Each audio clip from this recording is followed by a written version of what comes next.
Hello, and welcome to the Stay Free Forever podcast, episode 18. My name is Clifford Fuel, host of the podcast that aims to help you adapt and thrive. If all goes well, today you are going to have some of your long-held beliefs challenged, as mine were this past week when I read a new book about foster care in the United States. For example, one of my long-held beliefs is children are so resilient, based on my experience of seeing my own kids endure separation, loss, and divorce, and still turn out to be okay.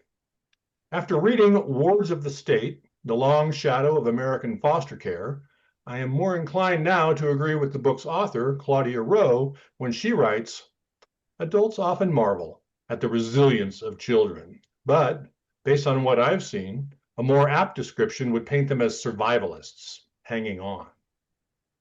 What Claudia Rowe has seen and shares with the reader in crisp, accessible detail is the dark underbelly of the $31.4 billion per year foster care industry that systematically connects and then disconnects children with a dizzying succession of foster families, group homes, case managers, public defenders, judges, and more. In the process, tender psyches are irrevocably torn, and youthful potential is derailed into incarceration at a rate that would be hard to believe were it not so meticulously documented by Ms. Rowe, who is my guest today. The way Claudia unravels the story of this well-intended idea gone wrong is through the individual stories of a dozen or so people who have been foster kids, or foster parents, or professionals charged with managing these journeys. In her introduction, she writes, quote, the question why hovers over every piece of writing I've ever done. Dissecting a person's motivation, especially for acts that appear incomprehensible, drew me into journalism and has powered my work for decades. Why had that man done this horrible thing? Why was this girl that way? What was in their heads? How did they understand themselves? These mysteries were rolling around the back of my mind on a February morning in 2019 as I watched a pale 19-year-old girl escorted into a Seattle courtroom to be sentenced for murder. From her first job as a reporter in the early 1990s, Claudia has been writing about kids in trouble. She says her editor at her first paper told her, you want to understand why people do the things they do? Look in the schools. Claudia began covering crime and then public education in the Bronx, New York. Her education reporting eventually led her to looking at juvenile justice, which pointed her toward looking at kids growing up in struggling homes, which brought her straight to the child welfare system. It's all of a piece, she says. Wards of the State is the culmination of 34 years of reporting on the places where young people and government intersect or clash. Today, we're going to look at that clash and see what hope remains for an entrenched system that has gotten it wrong for too many for too long.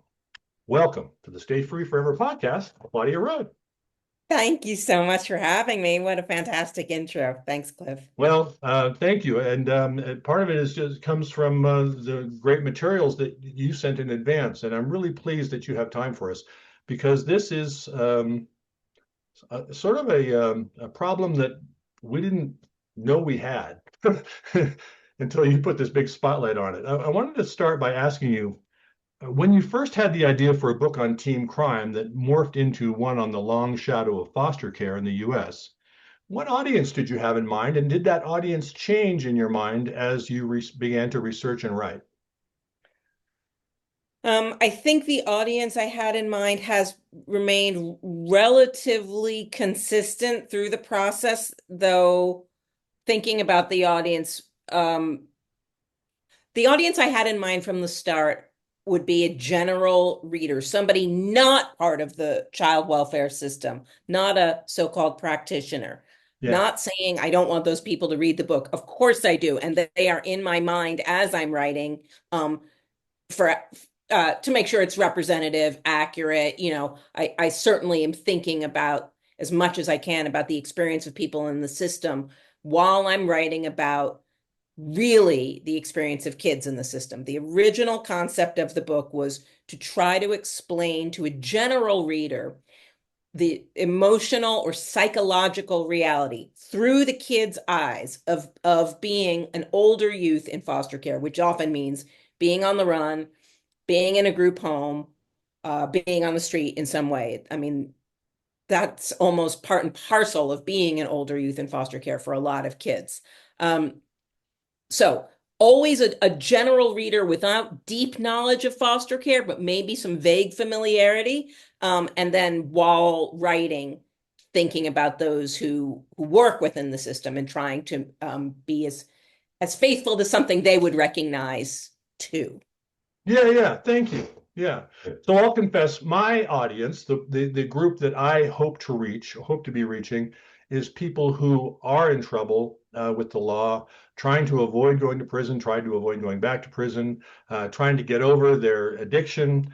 Um, and so it's a bias of mine in how I try to run the podcast. And so given how slowly systemic change is likely to take in this area that you've exposed so well. Armed with their own copies of Wards of the State, how could teen foster kids today better advocate for themselves? It's a great question. Um, well, first of all, I would say that the topic of like youth voice, youth agency, so Yes, young people advocating for themselves and youth voice was very much in my mind as I started this thing about through their eyes, like I just mentioned, that I really wanted the youth voice as much as possible. So that is happening sort of across the field. There's all, as you know, all kinds of advocacy groups where young people's voices are being elevated. This is kind of a double-edged sword, though. yeah, And I speak about this, I talk about this in the book, really through two characters, and the issue of young people in foster care who are being sought out more and more to speak for advocacy organizations. And yet, when they are no longer so young, when they cross the line of, you're 30 now and older, suddenly you're not useful anymore. And this is a really, really harsh, kind of brusque reality check for a lot of young people who are in foster care and who have one of the characters in the book, Sixto, and I call them characters, even though they are, in fact, real people. sure. But Sixto Cancel is an activist who works at the federal policy level now, trying to improve foster care specifically for older youth. And so he is a former foster youth who grew up in Bridgeport, Connecticut, which Yes, is a very tough town. People hear Connecticut and they think, oh, country clubs, but Bridgeport no, is not that. Bridgeport is a tough town. yes, Um, like really. And Sixto was in foster care in Bridgeport, knew he had to get out of there, somehow got himself to college by hook or by crook, really. I mean, it's incredibly rare for foster kids to actually graduate with a 4-year degree. And Sixto has not, in fact, graduated. But while in college, he started this nonprofit called Think of Us, which is specifically for older foster youth. So he is all about elevating youth voice, which is what yes, you're asking about here, and helping young people advocate for themselves, and in fact, bringing young people into whatever kinds of redesign of foster care may be going on. I mean, he's adamant about that. He created this new kind of think tank called the Center for Lived Experience. I think that's what hmm it's called. I have that right. yeah, Um, so I guess I would say this is happening. An activist like Sixto Cancel is at the forefront of making it happen more, but he's hardly the only person.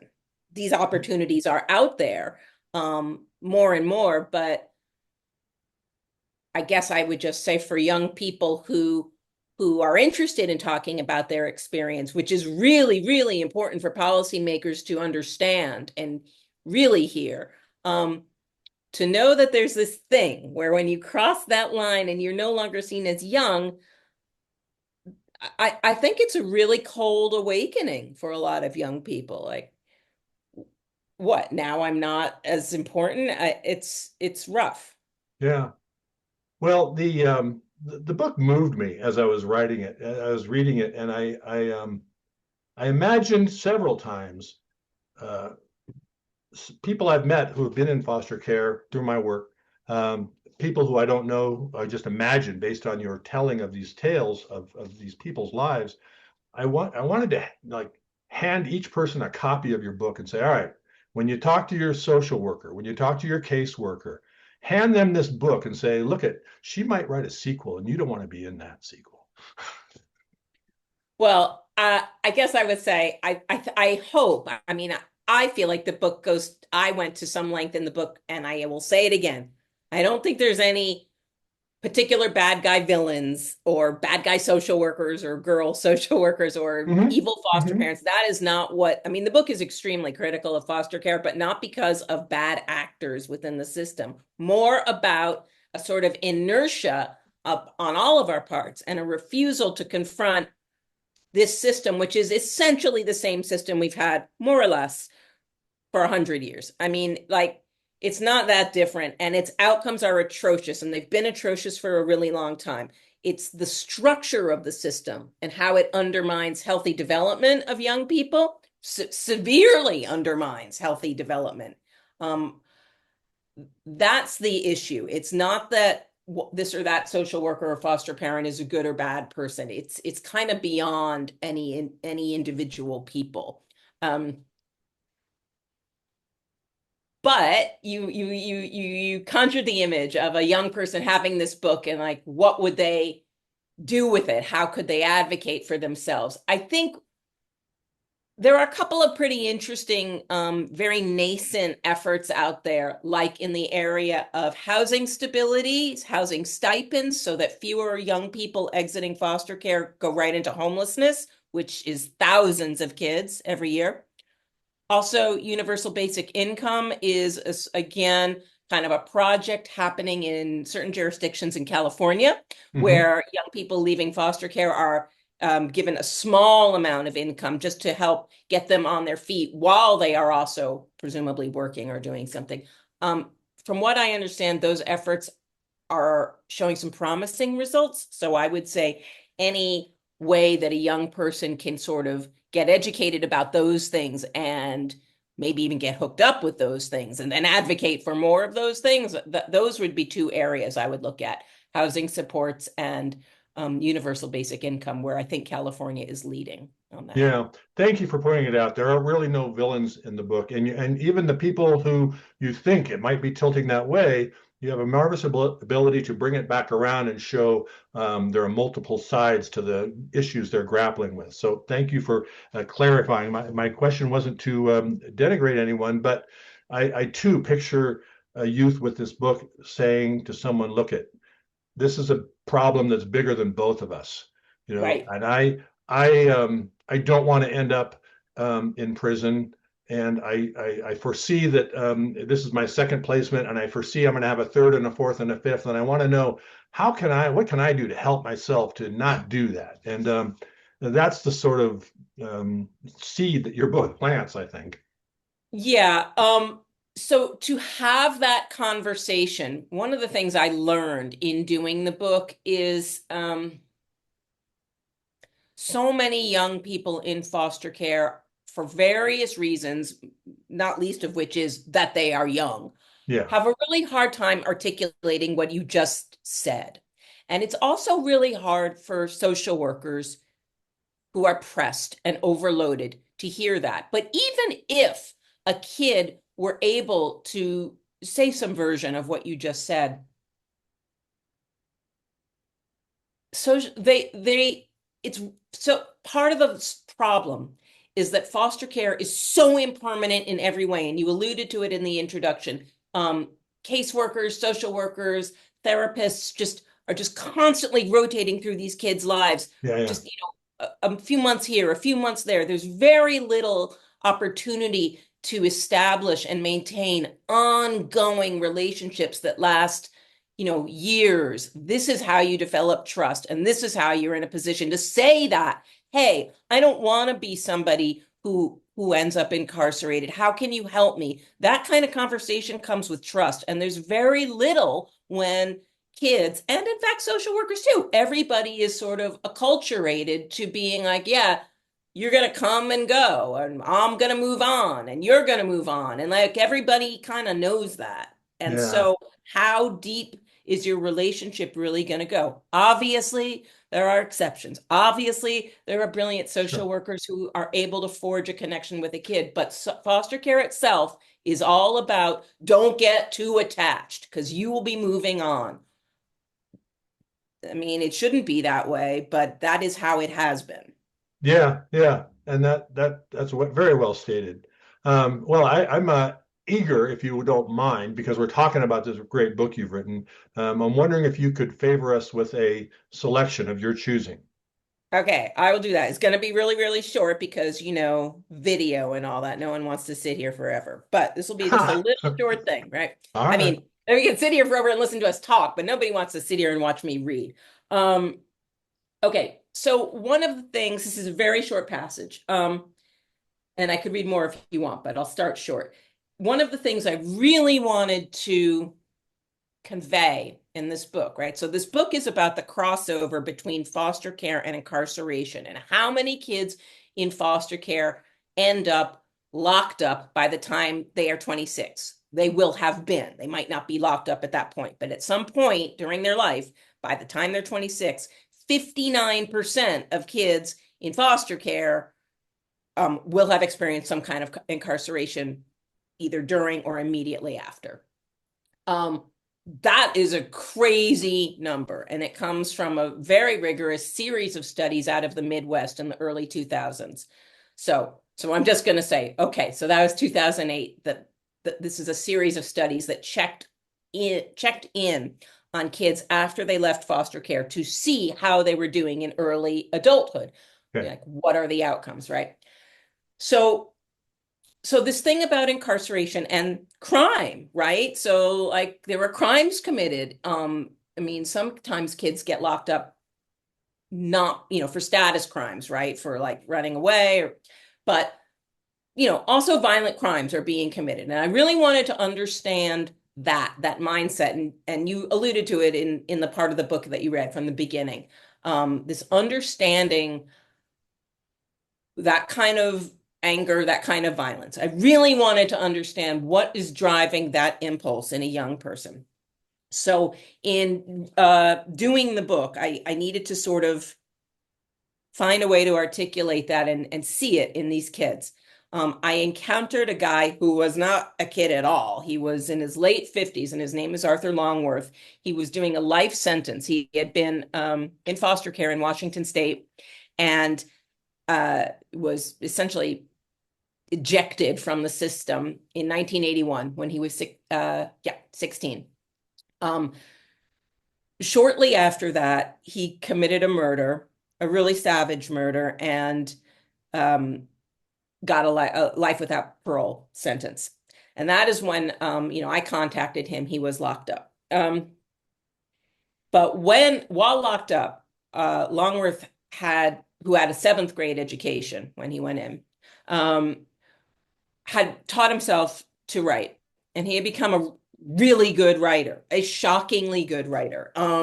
And so this is why he became a character in my book, because he could still remember that rage of the young person, because there's a quality in prison that arrests development in some way. You're a little bit frozen where you were when you got locked up sometimes. And yet he had matured in his skills as a writer because he's a middle-aged man who had been Sure. trying to improve all these many years. Um, so here's the passage that Art wrote, but that I have it in the book here. If you could feel the conflagration of rage born out of powerlessness and the feeling of worthlessness that is cultivated inside a young person raised by the state, you might begin to understand the problem.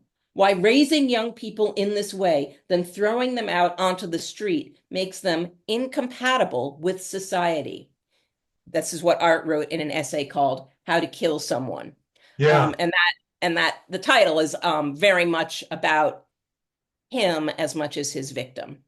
But this yeah. articulation of rage was really intriguing to me. Oh, it was devastating. And the way you brought art into this, because Marianne didn't have the tools to describe. You were asking Marianne questions about her life because she too had committed a murder at 16, Mhm. and she was giving you rote answers to questions about that and her experience after that. And so you were able to beautifully sort of channel Art as an adult who could speak as a young foster care reject, and really illuminate the experience, which I thought was great. Yeah, it also did another thing which is important for the book, which is to show. I mean, Art is he was a man in his late 50s when I was had Yeah, contacted him. He had done at that point, um, when I contacted him, I think he had done 35 years by that point. yeah, Uh, what it also showed is how long this has been the case, right? Art was able, as a middle-aged man, to speak to the experience of Marianne, who was a teenager in, 2016, 2017, 2018. And Art had been a teenager in the 1980s on the street. It's the same story. yes. It's 40 years later. It's the Ah, same story. Like, this is an important thing to see here, yeah. policymakers who might be listening. Yeah, yeah, that's great. Well, Claudia, thank you for that passage. You do not get off the hook, however, because well, you've read something that Art wrote, and it's great. But one of the things that I found about this book is that your your solid reporting and your writing talent, your beautiful way to put words together to tell something that's happening in someone's heart or in someone's room, um, really elevates the book, I think, to bestseller status. So Thank you. you're welcome, and thank you. So if you would kindly turn to page 17 in your workbook. Yes. Okay. just Okay. just below the ellipses. Okay. Hang on, I'm getting It's a there. long passage, but it's a good one, and it really showcases a lot about your book. So Okay. it starts on page 17 below the ellipses, and it goes through to the very first paragraph on page 19. So it's Woo! essentially a Really? page and a half, Okay. page and a half, 2 pages, but this is what authors do all the time. Go for it. Okay. Okay. Okay. You're talking about where I start. I wasn't thinking about the number of foster. Correct. All right. All right. Here we go. I wasn't thinking about the number of foster kids who wind up in prison as I settled myself in the second row of benches in Judge Ferguson's courtroom for Marianne's sentencing. I wasn't even thinking much about Marianne. A forensic psychologist I knew had been hired to testify for the prosecution on an appropriate punishment. And because I'd been thinking about writing a book on youth crime, he suggested I listen in. Marianne was probably a budding sociopath, he'd told me after interviewing her at the King County Jail. He planned to recommend that Judge Ferguson lock her away for a quarter century. I remembered hearing about Marianne's arrest. I'd been an education reporter at the time, covering racial segregation in Seattle schools and debates over discipline for kindergarteners. But something about her story nagged at me. Something about the tightness in the chief prosecutor's office when he mentioned her as an example of surging youth violence. Cold-blooded, said the headline over Marianne's photograph on one news site. The picture showed her in a car, eyes narrow and hard as she glared at the camera. This was the image I held in my mind as I walked into court. Hello, Marianne grumbled at her state-appointed attorney, Colleen O'Connor, before plopping into a chair at the defense table. She stretched her legs out straight, held them a few inches off the floor, and paddled her feet in the air like flippers.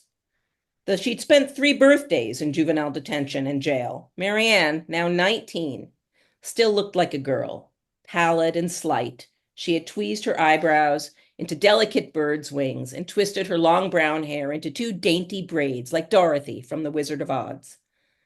This persona was calculated, I thought, scribbling impressions in my notebook.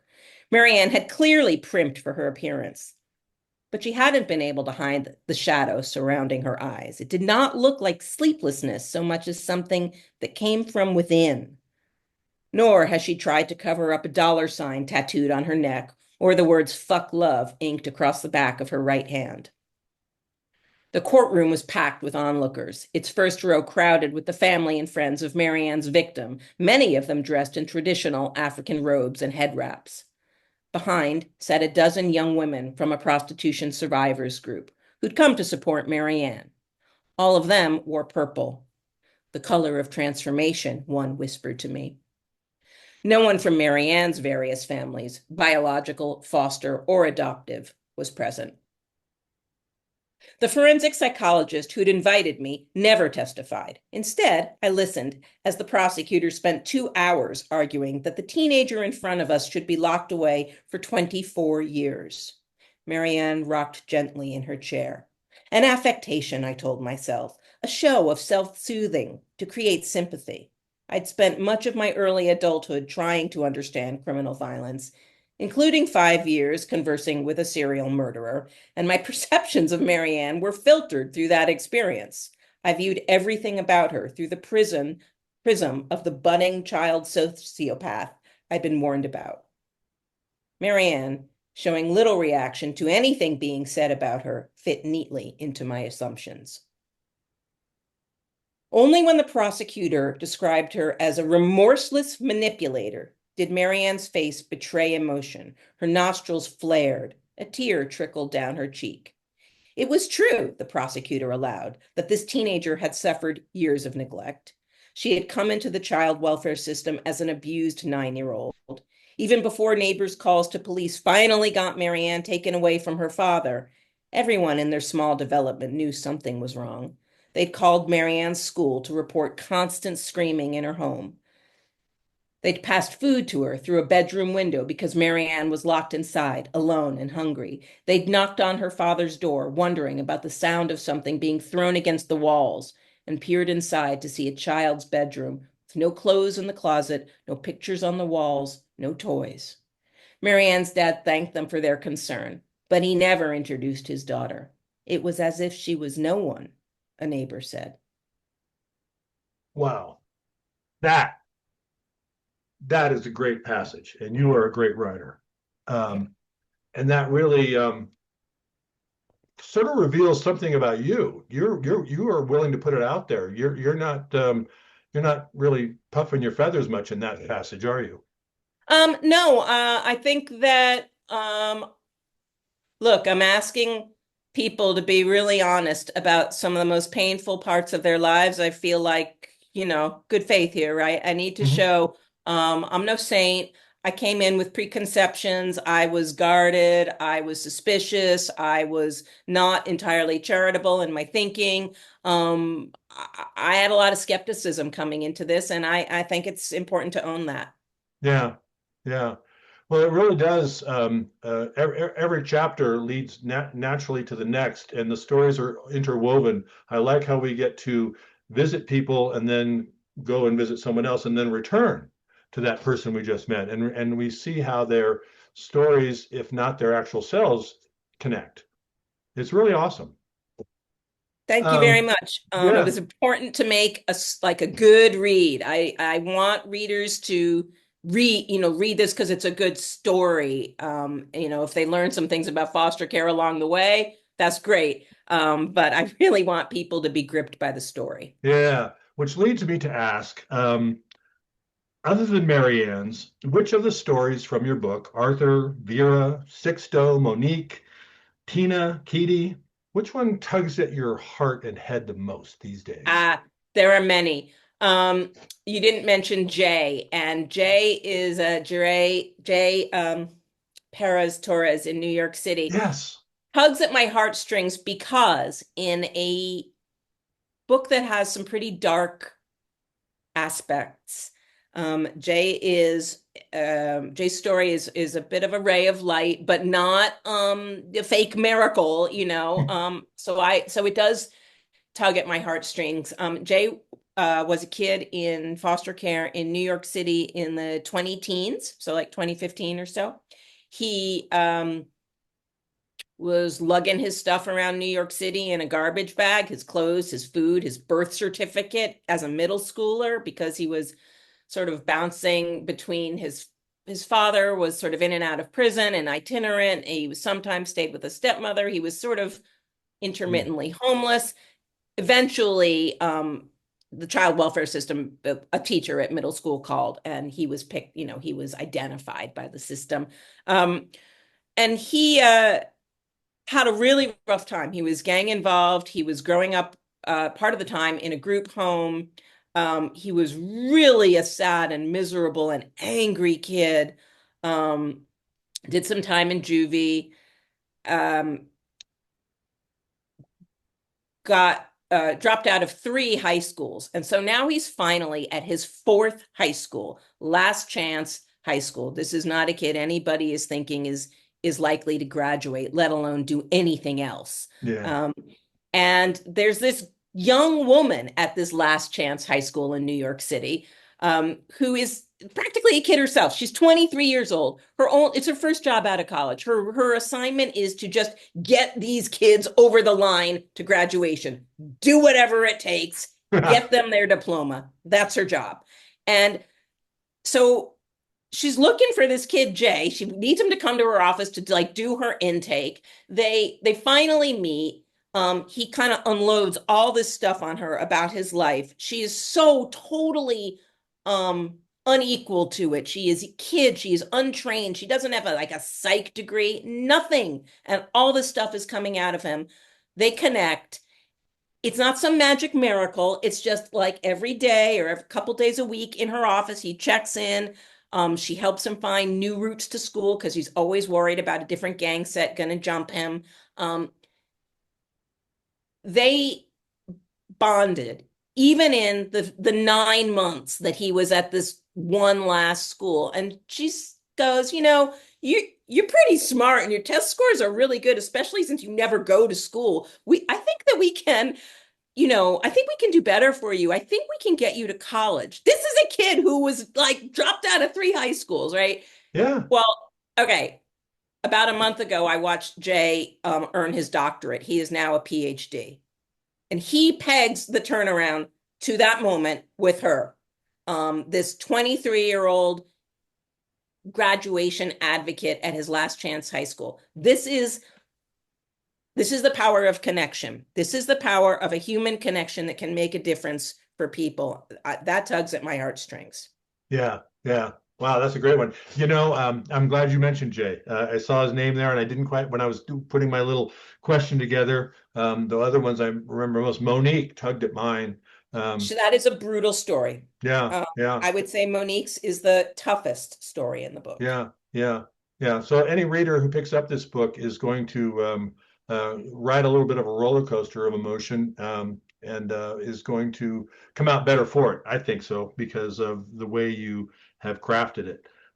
One character I strongly identified with, I'd love you to talk a little bit more about, is Judge Ernestine Gray, please. Judge, can I use bad language here, or do I have to keep it clean? You can do what Judge we already, you already Ernestine said the Gray is F the word, so go for badass. it. She is tough. Yeah, Okay, Judge Ernestine Gray was a judge in juvenile court in New Orleans for decades. And she saw the same thing. She was seeing it way back since the 80s and then even more in the 90s. And then she really got the same thing that I finally saw when I figured it all out. Like, whoa, all these kids are coming into the system that says we can do better than your family. We can do better than your biological parents. We're the state and we're going to do better. You're in a bad situation. And yet the outcomes are what I just said, 59% getting locked up, like at least 30% exiting, into homelessness in New Orleans, even worse than that in many cases. yeah, So Judge Ernestine Gray, who is an African-American woman born and raised in segregated South Carolina, sees these outcomes, notices that like 99% of the kids coming to her court are Black, even though there are plenty of white kids in New Orleans getting left at daycare, like, and their parents don't show up or they don't seem to have enough food. But somehow it's only Black kids are being petitioned for removal by the state. yeah, This is what Judge Gray notices. And then she notices the outcomes for kids and feels like, hey, I'm part of a system that is maybe not doing a good thing or not doing a well-intended thing well. She's starting to feel increasingly uncomfortable about her role in this system as kind of a rubber stamp along the way to foster care. So she starts implementing the law to the letter of the law, rather than just sort of acting as, like I said, kind of a way station on this journey into foster care, kind of a part of an assembly line. She starts saying, hey, I'm going to do, in fact, what the statute says, which is you have to have tried to help a family before you remove a child. You have to have tried to provide services. You have to look for a relative placement before a stranger. Like, you have to do all these things. You have to prove that the child is truly in danger, not just in a lousy situation. It has to literally be what the law says. And that in itself was revolutionary for her jurisdiction, New Orleans.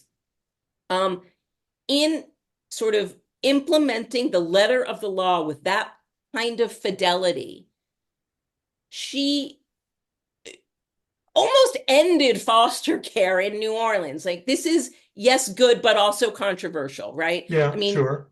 New Orleans had, at the time, they're like, it's a city of 400,000 people, 75,000 kids, and there were like less than 30 children in long-term foster care. I mean, she essentially closed the door.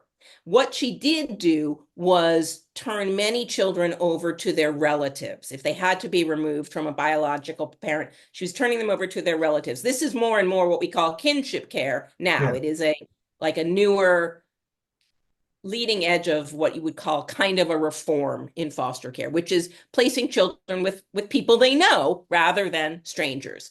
The reform is giving those people state stipends, supports, just like a foster parent would get. So Judge Gray essentially was taking kids who couldn't live at home. She was saying, okay, live with kin, right, with a relative.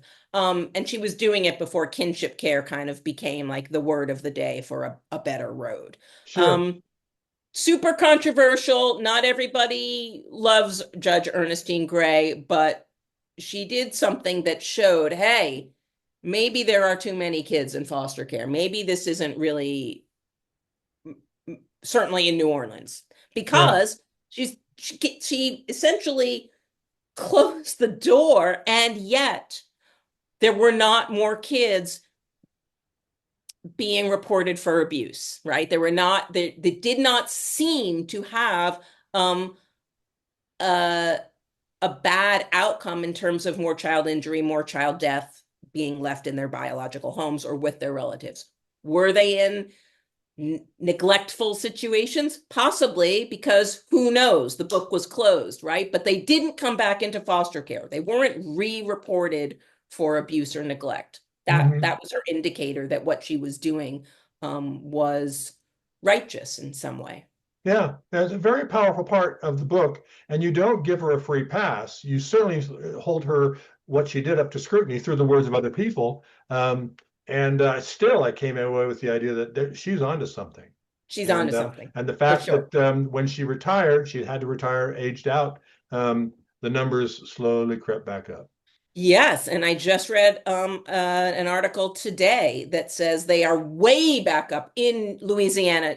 I don't know about New Orleans Parish, but I know they are going back up. Yes, her Yeah, reforms or her approach was not widely adopted after she retired. yeah, yeah. She's Um, definitely onto something. I think so. Yeah. You touched on the shroud of secrecy. And it seems to me that if there's anything that comes out of your book, it might be that, for the sake of the children, we can't talk about this. We must seal their records and all that. While there's some merit to that, obviously, there's also some merit to have a little sunshine on this process, right? Yeah, I'm really glad that you brought this up.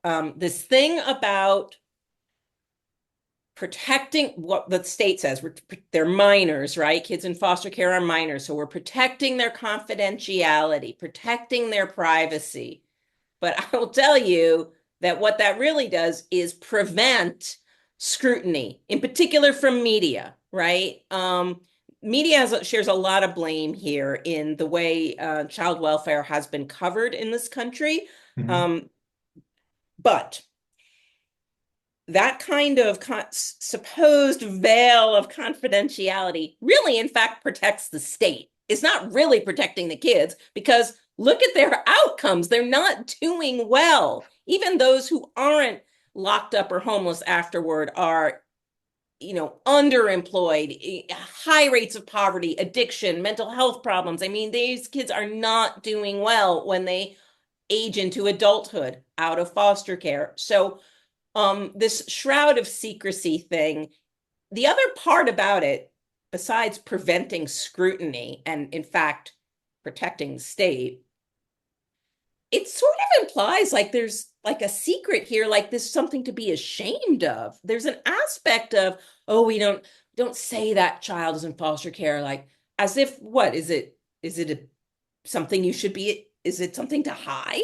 I Right. don't know. I find that very strange because I'll tell you, every person who spoke to me for this book was dying to talk to somebody who would listen to their story and had wanted to speak about it since they were kids, little kids. I mean, I don't know. I get it about minors and confidentiality and words being manipulated by media. I get it. It's true. These are dangers, but really, let's look here at who has been protected and who has been hurt.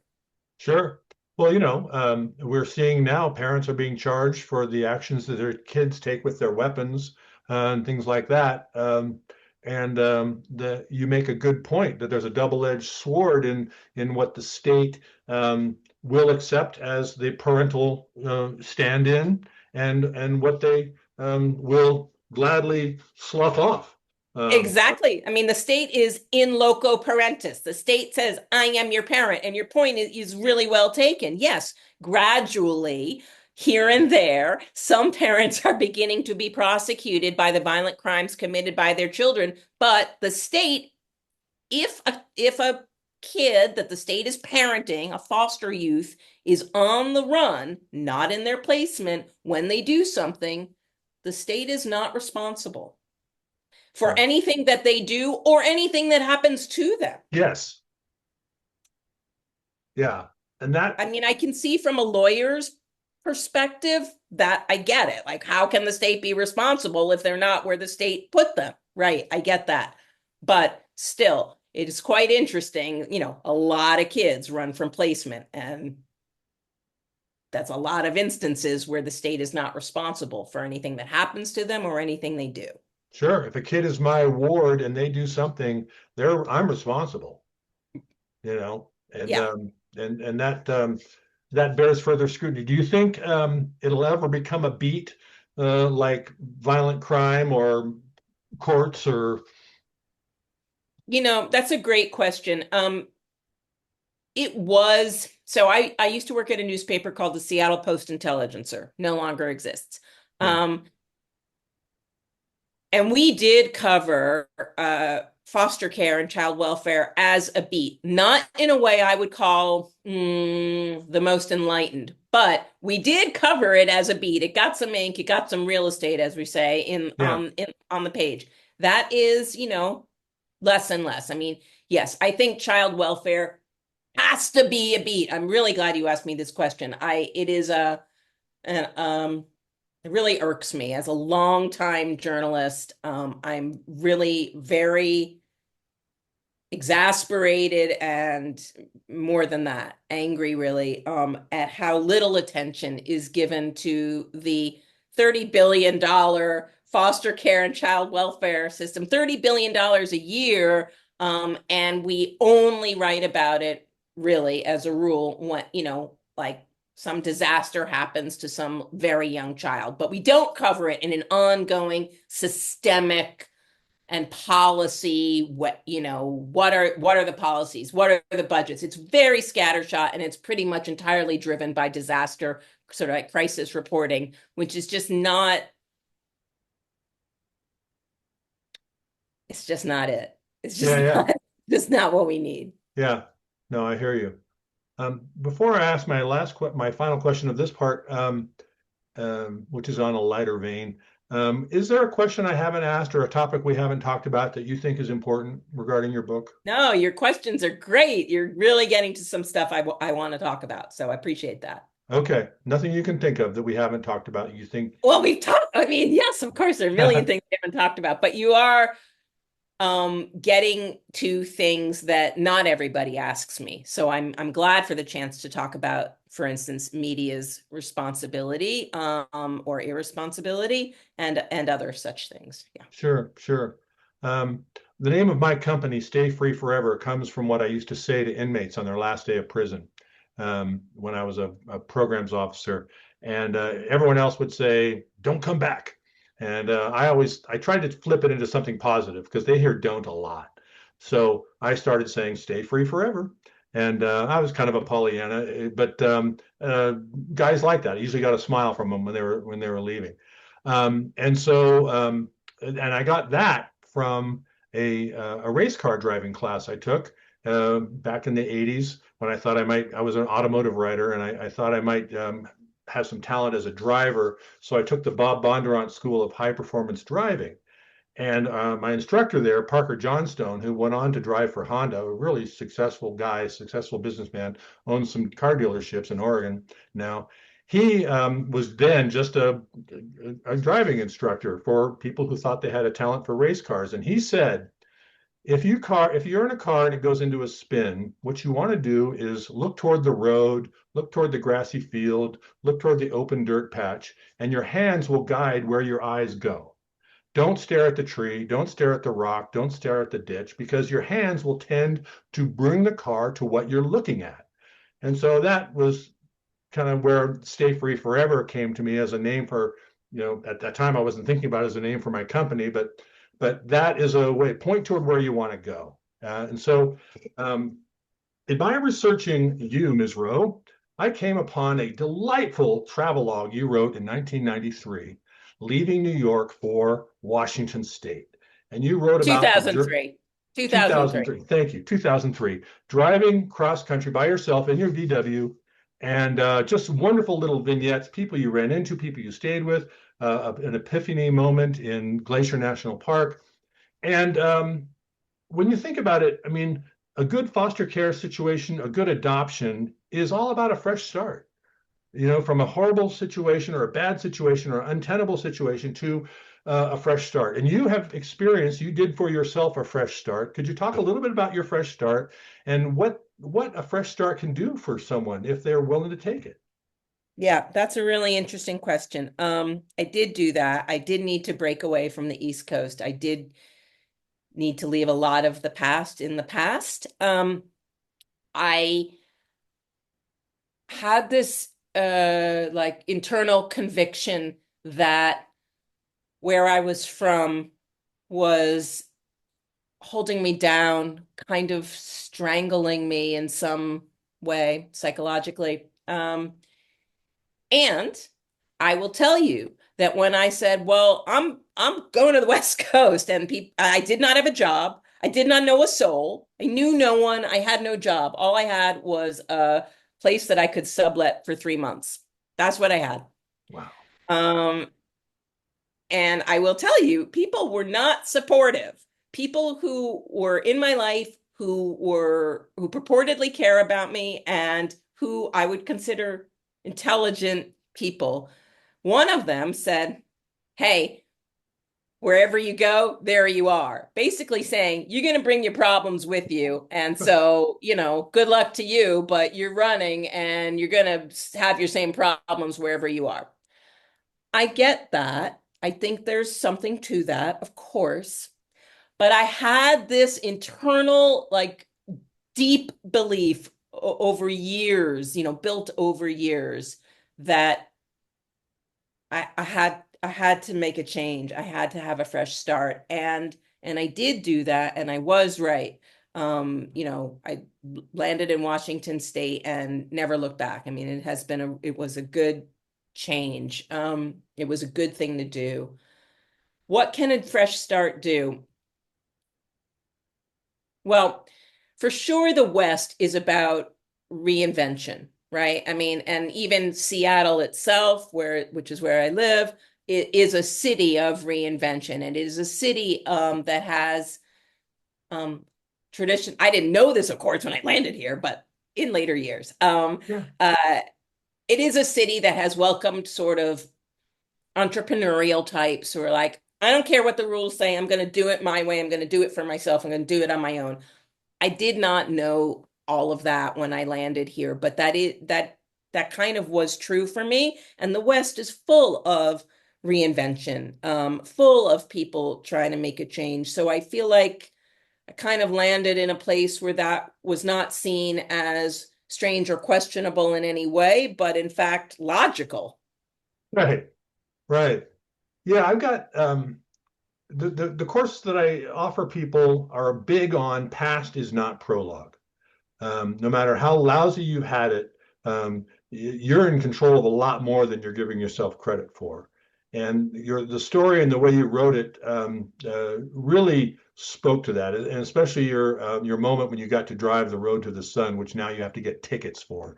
Oh man, that was a pivotal life moment. It was incredible. I read that about now you have to, yeah, yeah. Anyway, yes, that was incredible. It was um a lot of people said, "Oh, you're a woman in your 30s driving alone. You better bring pepper spray. You're at risk. All the stuff, right?" Yeah. Nothing bad happened. It was the greatest thing. It was great. It was like one of the greatest things I ever did. Sure, sure, sure. And I always that's a sort of moxie that I would like to impart on people who feel like because their dad was an alcoholic and their grandfather was an alcoholic and their great great grandmother was an alcoholic, that they're gonna be an alcoholic, and this life doesn't have much for them anymore, and they're young. And so the courage to pick a destination and go reinvent yourself is something that I think is in our blood as Americans, and is entirely possible, way more possible than people think. So thank you for that. I totally echo what you're saying. And by the way, reinvention is not um it is not it is not hiding from the past. It is not pretending the past doesn't exist. It is not lying about the past. It is saying, I'm making a break, I'm taking a new road. It's two different things. Yeah, well said. Very well said. Well, as you know, as we agreed, there are two parts to this particular podcast, and the second part has each of us share a quote or a passage that we find meaningful or compelling and discuss it. Who would you like to go first? You. All righty. Boy, I thought long and hard about this one because are you aware of this book, The Age of Opportunity by Oh yes. Oh yeah, yes, yes. Lawrence Steinberg. Yes. yeah. Oh my, I have recommended this book to more parents um, because this man has made a career, as you know, of studying adolescence, and he Yeah. writes in a way that's really accessible, as you do, so that something that could be considered complex and overwhelming, he makes really understandable and understand, and there's that. So he talked in adolescence. He quotes the Swiss philosopher Jean-Jacques Rousseau from the 18th century in the book, and this isn't my quote. This is a podcast host gimme. We are born twice, once into existence and once into life, and the second birth he referred to was adolescence.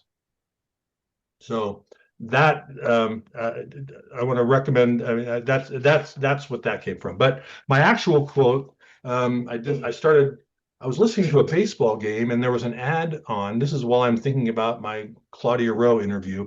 There's an ad came on for USA adoption.org. It's or adoption uh, adoptuskids.org. It's a clearinghouse, really. And I was skeptical going in, but once I started diving into the site, there's a tremendous amount of resources, and they really focus on teen adoptions. Um, and you can't just go on there and scroll pictures of kids. They have a way you can sign up, and if you get vetted, and then you can go in and see the thousands of kids who are seeking to be adopted as teens and more. They have a podcast where I listened to the third episode, and it's called Navigating Adoption. And episode 3 was entitled "You Are Not Alone," wherein they interviewed two women, one who's the executive director of the North American Council on Adoptable Children, and the other one who's the vice president at Spalding for Children. Have you ever heard of it? Mm-mm. A big adoption agency and more in Southfield, Michigan. Okay. So, and they each had a quote that I pulled out of this podcast. One said, Mary Boo, who's the executive director at the Council on Adoptable Children, said, "The birth family is the reason this child exists. This child doesn't exist without that family. If you don't embrace that and the child doesn't hear you embracing that, they may feel that you don't value them. I can't say enough that you need to acknowledge all parts of the child, and that includes their birth family." Yes. Thought I'd get an amen on that. And then the Yes. second, I mean, this is so like, yes. yeah. So, and the second one, Melinda Liss, who's the vice president at Spalding for Children, said, "I would have three pieces of advice for parents who are starting this journey. One, attachment is the most important thing, more important than anything else, grades, sports, outcomes, but having that relationship and attachment is essential. Two, redefine your definition of family, make it expansive versus narrow.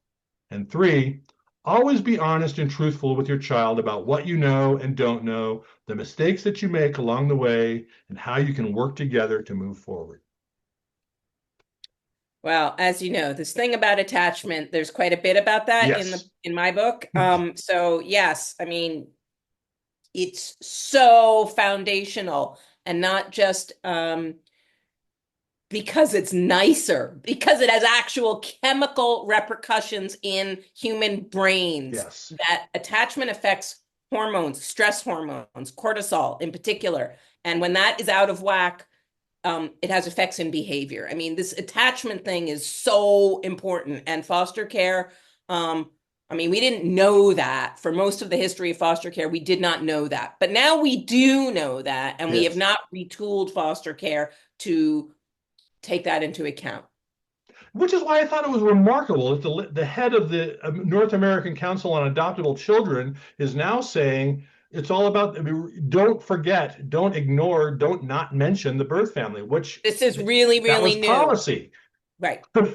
This is like really new. This is the leading edge of everybody beginning to say, oh, wow, we have been doing it wrong, because nobody can deny the outcomes. This is not fringe lefty in Seattle's interpretation. I mean, these are right? This is like tons of reports. This is like there's research from an MIT economist in the book and the National Academies of Science and I mean, and Chapin Hall, which is this massive child welfare kind of think tank at the University of Chicago. I mean, this is like pretty reputable, sober-minded people all saying the same thing. Yeah, yeah. Well, your book awakened me to that. And so when I just started, and it's funny how, I hear an ad about adoptuskids.org, and I find something like that which echoes that which you tell chapter and verse through really good stories in your book. It sort of just drew a big old highlighter over it for me. So thank you for listening to my quotes. What do you got?